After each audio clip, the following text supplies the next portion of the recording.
The game Satisfactory has everything you need to build that perfect factory.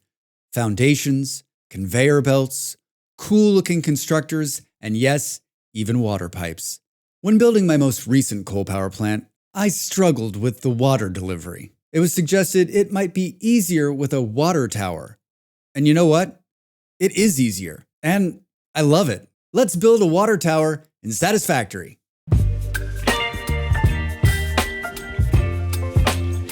Hi, it's Dracs. This is the part at the beginning of the video that everyone skips. For those of you that didn't jump forward, enjoy watching and listening. Might you consider supporting me further by visiting my Ko-fi or clicking on the join button on this video? Alright, that's it. Back to the video. Before we begin, I want to be clear that I'm not an expert. Just like you, I love the game and I'm always learning. This method of moving water removes the headlift modifier and it makes water moving a bit more fun.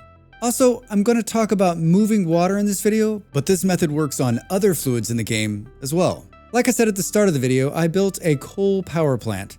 My go-to design has always been water down below and coal power plants above. Now, some have said, Drax, why do you make it so hard on yourself? Just build it on the ground level. And to those people, I say, yeah, you're probably right. But I still built it up in the air. This is where the problem starts. I need to move water up. The fluid movement in this game is realistic, which is to say that water being pumped from the ground needs to be pushed upwards in a pipe. So you have to do some calculations, and you got to build a couple of water extractors, and then you need to connect some pipes and add a pump or two to push the water along.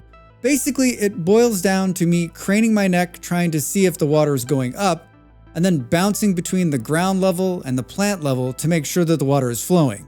Then rinse and repeat for every extractor I set up. Fun, right? There's a better way. Well, I think there's a better way. You can build a water tank and push the water just one time, and then you never have to worry again. How's that, you say? Let me show you. First, you'll need to build a fluid buffer, which stores the water. And you'll need to build it higher than where you're delivering the water. This is key to this whole thing working, so I'm gonna say it again, higher. The fluid buffer is 12 foundations up.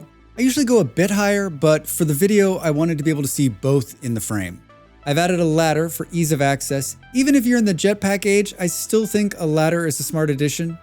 When it comes to placing the fluid buffer, you can use a regular or industrial. I'm using the regular one here. And now the fun part, placing the pipes. Everyone has a different method of placing these. There is no right way, there's just my way. The important part here is to make sure that you have one pipe running in and one pipe running out. Great! Nice work! Now let's connect the water extractors to the pipe I just built. It doesn't matter what side you connect to. This is a personal choice. It flows in one side and then out the other. If you've done this correctly, you'll see the pipe fill and water flowing. Now the water is only going to travel 10 meters from the extractor. Here's a handy graphic showing you headlift for each building.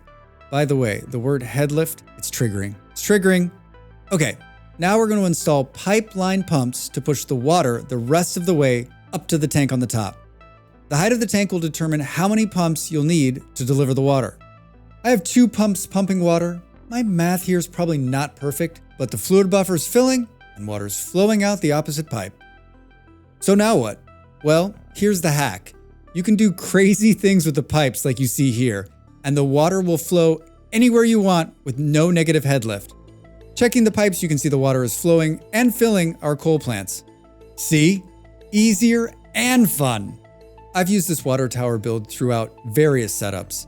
Here, you can see I've set up a tower to deliver water to an early refinery manufacturing plastic. In this version of the water tower, I'm using a bigger industrial fluid buffer and MK2 pipes and pumps to push a lot more water. This water tank build is versatile, easy to set up, and well, I just think it looks cool. Have you used the water tower method in your factory? Maybe you have a couple tips for me to help me improve my design. Leave your thoughts in the comments below. Happy factory building, everybody. We'll see you soon. The video's over. Now it's time for you to do your part. Follow, like, and subscribe, and I'll see you next time.